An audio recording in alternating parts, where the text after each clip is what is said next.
Maruti grand Vitara recall ఈ car చాలా comfort గా ఉంటుంది. ఫ్యామిలీతో వెళ్లేందుకు అనుకూలంగాను చూసేందుకు రిచ్ లుక్ లో కనిపిస్తుంది.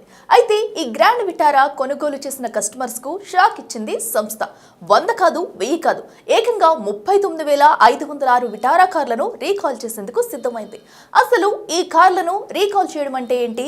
రీకాల్ చేయాల్సిన పరిస్థితి ఎందుకు వచ్చింది? రీకాల్ చేయడం వల్ల కస్టమర్ కు ప్రయోజనమా నష్టమా ఇప్పుడు తెలుసుకుందాం. భారత్ ఆటోమొబైల్ రంగంలో దూసుకెళ్తుంది. ప్రతి క్వార్టర్లీ గణాంకాలు చూస్తే ఆటోమొబైల్ రంగంలో క్రియాశీలక మార్పులు చోటు చేసుకుంటున్నాయి. మనకు పదుల సంఖ్యలో కార్ల ఉత్పత్తి చేసే సంస్థలు ఉన్నప్పటికీ మారుతి సుజుకీకి ప్రత్యేకమైన గమ్యస్థానం వర్తింపు ఉంది. ప్రీమియం కార్లను మార్కెట్లోకి విడుదల చేస్తూ కస్టమర్ల ఆదరణ చేరగొంది. అయితే ఉన్న పళంగా 39,000కు పైగా కార్లను రీకాల్ చేయడంతో కస్టమర్లలో ఆందోళన నెలకొంది. అసలు రీకాల్ ప్రక్రియ ఎందుకు చేపడుతుంది? కార్లో వచ్చిన సమస్య ఏంటి? రీకాల్ చేస్తే కారును షోరూంలో అప్పగించాలా? మనకు కొత్త కారు ఇస్తారా? లేక అదే కారును రీప్లేస్ చేస్తారా? ఒకవేళ రీప్లేస్ చేస్తే ఎన్ని రోజుల్లో సమస్య పరిష్కరిస్తారు? ఇలా అనేక ప్రశ్నలు, సందేహాలు చాలా మంది కస్టమర్లలో నెలకొన్నాయి.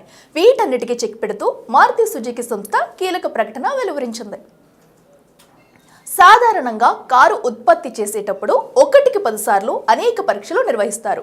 అయితే పొరపాటున కొన్నిసార్లు సాంకేతిక లోపాలు తలెత్తుతూ ఉంటాయి. ఇలా ఏదైనా టెక్నికల్ సమస్య తలెత్తితే ఆ సమస్య కారు నడిపే వ్యక్తి తప్ప లేక తయారీ లోపమా అన్నది కంపెనీలు పరిశీలిస్తూ ఉంటాయి.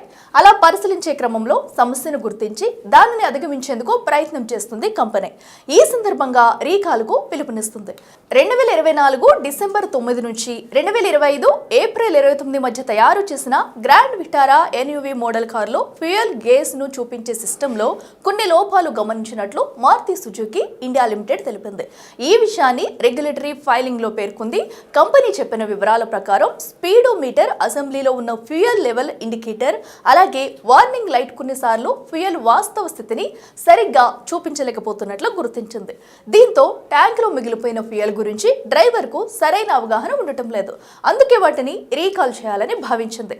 పైన పేర్కొన్న డేటాలో కారు కొనుగోలు చేసిన కస్టమర్స్ వివరాలను గుర్తించారు. వారికి అధికారికంగా కంపెనీ డీలర్ల నుంచి ఫోన్ కాల్ లేదా మెయిల్ చేస్తారు. ఆ తర్వాత సంబంధిత షోరూంలో కస్టమర్స్ తమ కారును టెక్నీషియన్స్ కు ఇవ్వాల్సి ఉంటుంది.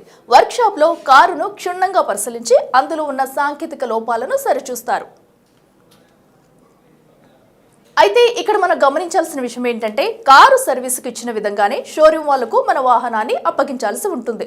కారును ఎగ్జామిన్ చేసిన తర్వాత దాని పరిస్థితిని బట్టి ఎన్ని రోజులు కారు షోరూంలో ఉండాలి అన్న విషయాన్ని టెక్నికల్ టీం కస్టమర్ కు తెలియజేస్తారు.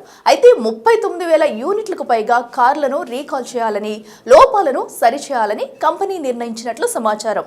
అయితే కారులో ఉన్న సమస్యను పూర్తి ఉచితంగా చేస్తారని కంపెనీ ప్రకటించింది. ప్రస్తుతం ఉన్న మార్కెట్ డిమాండ్కు అనుగుణంగా టయోటో సహకారంతో ఈ గ్రాండ్ విటారా ప్రీమియం కారును తయారు చేస్తుంది మారుతి. దీపావళికి ముందు కేంద్రం ప్రకటించిన జీఎస్టీ స్లాబ్ రేట్ల మార్పుతో దీని ధర ₹1,00,000 పైగా తగ్గినట్లు తెలుస్తుంది. Strong hybrid power train, all wheel drive option తో పాటు ప్రీమియం లుక్ కలిగి ఉంటుంది ఈ విటారా. ఇప్పుడు ఈ ఎస్యూవీ మోడల్ ధర 10.77 లక్షల నుండి ప్రారంభమై టాప్ మోడల్ ధర 19.72 లక్షల వరకు ఉంది. ఇది ఎక్స్ షోరూమ్ ధరలు మాత్రమే. పెట్రోల్ వేరియంట్ తో అందుబాటులో ఉన్న ఈ కారు లీటర్కు 21.11 కిలోమీటర్ల మైలేజ్ ఇవ్వగా, సిఎస్జి వేరియంట్ మాత్రం లీటర్కు 26.6 కిలోమీటర్ల మైలేజీని ఇస్తుందని కంపెనీ పేర్కొంది. ఇలా అద్భుతమైన ఫీచర్లు కలిగిన విటారా కారు రీకాలింగ్ కు రావడం పట్ల కస్టమర్స్ కొంత నిరాశకు గురవుతున్నట్లు తెలుస్తుంది.